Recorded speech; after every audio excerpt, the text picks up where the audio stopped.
Hi, so I'm going to go over the concept of a fair division. What is a fair division? Well, it's exactly what it sounds like. It's when you divide things up evenly between however many people are involved.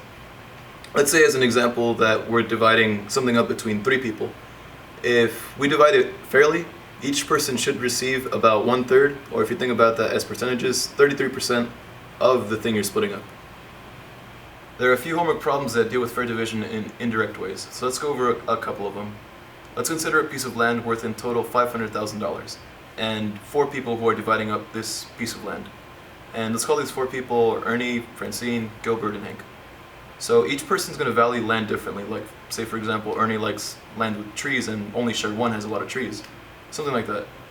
So Ernie, in this case, he values share 1 and share 3, those cut up pieces of land, the same amount. So share 1 is going to be equal to share 3. And he values share 2 $30,000 more than share 1, and he values share 4 $70,000 more than share 3. So to figure out what each piece of land is worth, we would have to remember that the piece of land is still the same piece of land we started with, and it's still going to be worth $500,000. So if you add up all the individual shares, it's going to be equal to $500,000.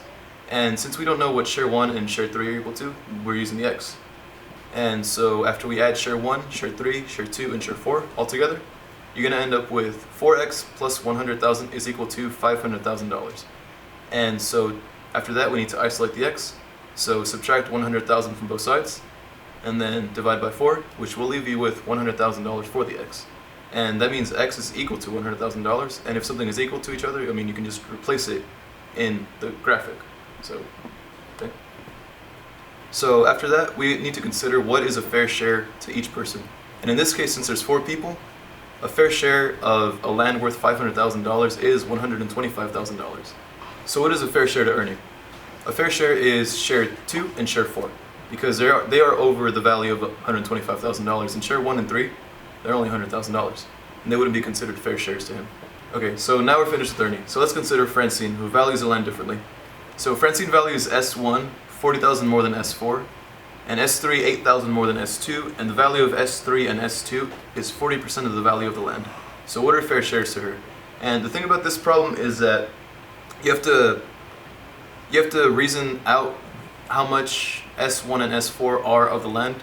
Said in another way, S1 and S4 are 60% of the land, because if S2 and S3 are 40% of the land, then the other 60% has to be the combined value of S1 and S4.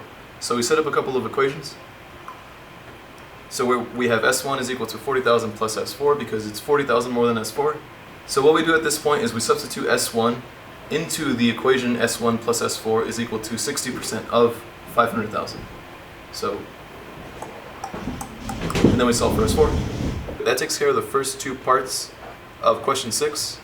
And if you need more help, you could always send me a message on Canvas and I can help you through parts C and D.